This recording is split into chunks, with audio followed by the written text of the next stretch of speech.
Welcome back to the morning show here on Arise News. President Bola Ahmed Tinubu has underscored the importance of judicial welfare to the sustenance of the rule of law and democratic governance, declaring that judicial independence cannot thrive without adequate security, comfort and dignity for judicial officers. The president stated this last week while commissioning 10 residential courts judges of the Federal High Court in Katampe District, Abuja. Tinubu was represented at the ceremony by Vice President Kashim Shettima.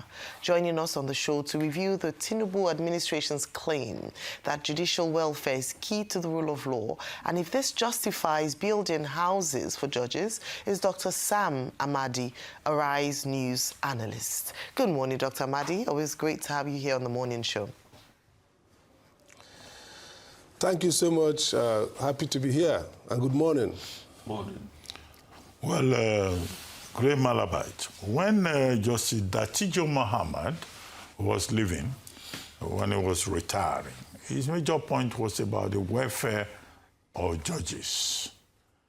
And he said judges need to be well taken care of so that they can do their work more efficiently, more competently. And now the Tinubu administration has prioritized the welfare of judges. But some people are saying, mainly people in the opposition, that this is supposed to be a bribe. If you give judges good accommodation, whether judges Federal High Court or Court of Appeal or Supreme Court judges, that the plan is to bribe them ahead of the outcome of the 2027 elections. Now, is it a crime?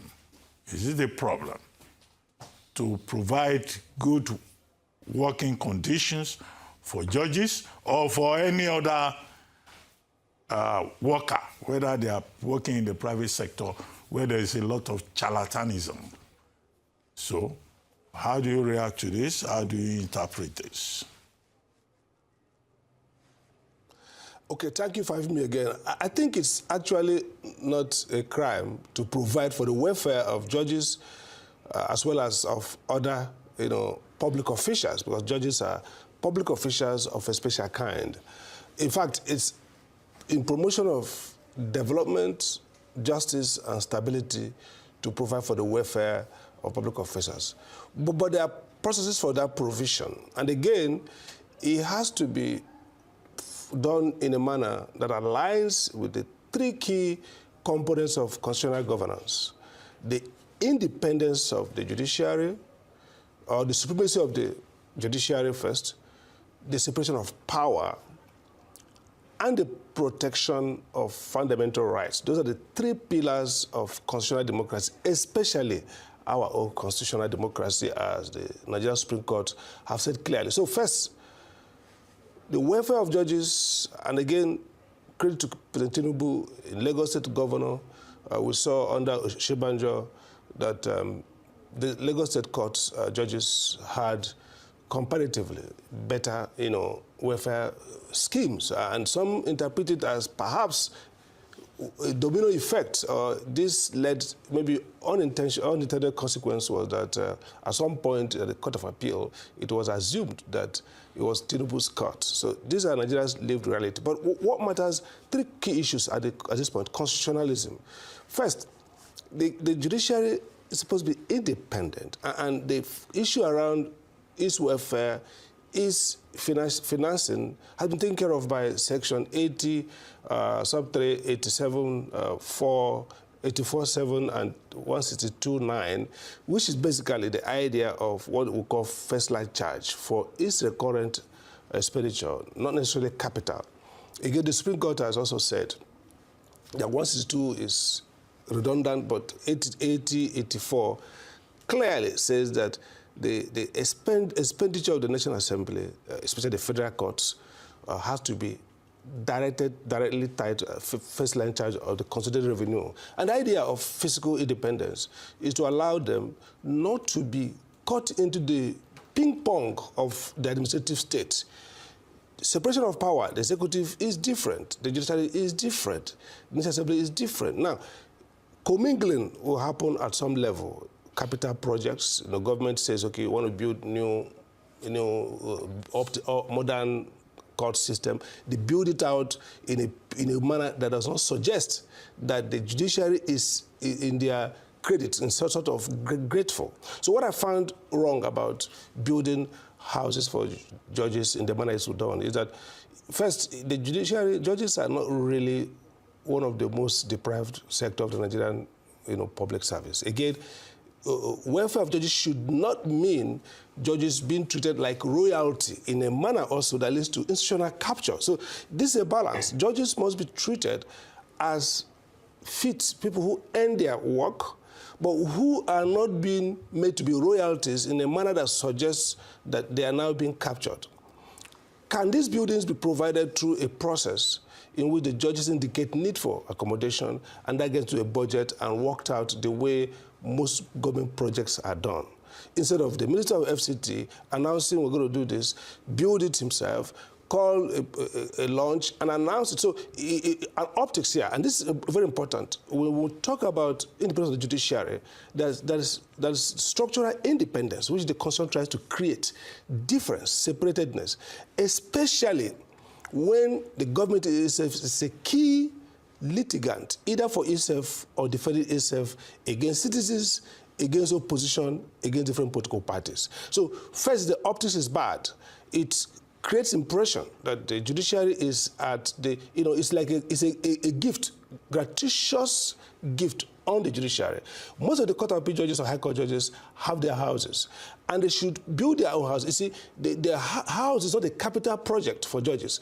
The houses is what civil servants, public servants build from their earning. So we should pay judges well so that they build their own houses, so that they are also a free agency. They're not being controlled and managed. That's the first issue. And the total issue is, second issue, the total issue is timing. This is built up to election. Yeah, Sam Amadi, I get your point about optics, especially as at the commissioning of the houses, the FCT minister was saying, if I do for you, you do for me, which I thought was completely, juvenile kind of a commentary on the part of the FCT minister. Absolutely. All right. Well, a number of people agree with your perspective, Dr. Amadi, including Mr. Afam Osigwe. He describes it as saying that the growing trend portrays judges as beneficiaries of political patronage and weakens public trust in the justice system. But you talk about, and this was what we opined on this table when the matter was brought during What's Trending, and that is that judges ought to be able to afford their own homes, based on their remuneration, allowances. Is this the case? Absolutely. Are judicial officers, are judges well remunerated in comparison with their counterparts in other parts of the world? Do we have judges well remunerated in Nigeria so that they do not have to depend, if you give them a house, it's just an addition, but would not be sufficient enough to sway or to influence them in whatever way? Okay, let's put it this way. It's also comparative. I know my professors at Harvard Law School who don't earn close to what a typical Harvard graduate who work in Wall Street earns. You see, in Nigeria, we kind of compare ourselves to people. I think judges in Nigeria are paid well relative to Nigerian payment structure. If you compare what they earn to what directors in ministry earn, what maybe the executive branch earn, what people in the National Assembly, maybe the clerk of National Assembly or whichever earn, forget the corruption that goes with it. I think it's not too bad. But again, this is the point. The idea, again, you see this structural capture of the judicial system. For example, whenever judges are appointed to the Supreme Court, you see governors throw big parties. One of my own states, it happened. Big parties. Judges go there gleefully celebrating with politicians, with all kinds of characters, big party. What concerns the state governor with a party for a Supreme Court justice? The Supreme Court justice is a solemn process. They are sworn in. Maybe he plays a congratulation. If the judiciary wants to have a banquet for them, they organize it. The point is this. We can improve the welfare of judges more, especially their working environment, especially helping them with aids in the US, for example, the best students from law faculties go and intern with judges, help them write their script, make the work less for them. Some of the judges die out of, thankfully they have improved, they have digitalized the platform. Judges are now perhaps working smarter. The key point here is there is African leaders always try to capture institutions. The judiciary has come under significant state capture, in my view, in Nigeria. For example, the appointing process. If you look at those who go to the bench, several of families, members of politicians, you have an anecdote of judges who have done well, not corrupt, who have stepped down. So there's an increasing capture of the judicial institution. And the judges themselves seem to delight in dependence than independence. They're not fighting back to say, want to be independent. They are enjoying, the benefits of commingling and smoozing with political office holders because it gives them opportunity. Their children are doing contracts. There have been clear allegations, credible in some cases, of these judges, some of them, becoming part of contractors, through proxies. So I think that the biggest challenge for this democracy is that the institution is being captured. And it's important for not just a democracy, for stability. Look, run up to election. You are giving judges things that suggest to opposition that judges are captured. And then they're not going to go through the procedure. They will reject the arbitration of the institutions of the state and resort to self-help. It's a national security crisis, it's a democracy crisis, and I see a resolved, a recklessness, especially with the FCT minister in terms of what the things are doing, to don't care about institutional integrity. Look, judges can be independent based on the behavior, individual, but as an institutional independence that creates opportunity for the heroism and courage of individual judges. When you so much reduce that space for institutional independence, you are weakening the capacity of these judges to render fair decisions, and you are strengthening public distrust of judicial system and increasing resort to self-help and anarchy. So I think that these guys who are doing this should sit back and say, are we building the future? Are we building chaos, anarchy, and conflict by creating the sense that we have captured the state? How do we save a captured judiciary? Well, I think, look, to save it is first, public discourse should change from trying to sanitize, kiss them with, deodorize this problem. We should first start with calling it out and say, this is not the way of the puta, this is not the way judiciary in the 1980s. If you read Professor Sagi's great book about the judiciary of the 80s, courageous, independent, fiercely fighting back. I was a lawyer with Chief Garifawemi when Concord reported on the effort by then alleged that Julius Berger was being used by the federal government to buy Mercedes-Benz for Supreme Court justices. Supreme Court justices sued Concord. I was in that court with Chief Garifawemi, and the argument was simple: accountability. Why should the federal government use Julius Berger to procure vehicle? It was the Supreme Court justices have to fight back to show that it's not true, that those vehicles were procured because they were having fatalities on the road. But that signaled a commitment by the media, journalists, lawyers, to put the judiciary on the watch. And the judiciary came up and said, we have to fight for your reputation. Today, judges don't even care that they're being called out. Commentators, law professors, senior lawyers are enabling this capture. And everybody's enjoying it. So first is, we have to speak the truth and say, that's not the way judiciary should work.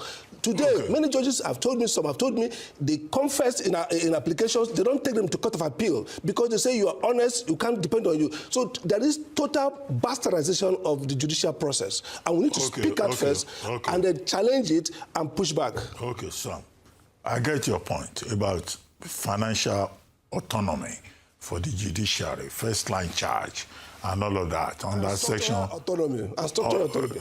Under section 162, which is what JUSON, the Judicial Workers Union, has been fighting for. But how about basic principles about ethics in terms of the conduct of the judiciary? Do we just assume that, okay, all our judges have gone rogue? You give them houses, you give them better welfare, and then, they will just automatically misbehave when they have to deal with issues. Is that what you are saying? That it's an automatic translation into irresponsibility, misconduct, thuggery, on the bench. No, I'm not saying that.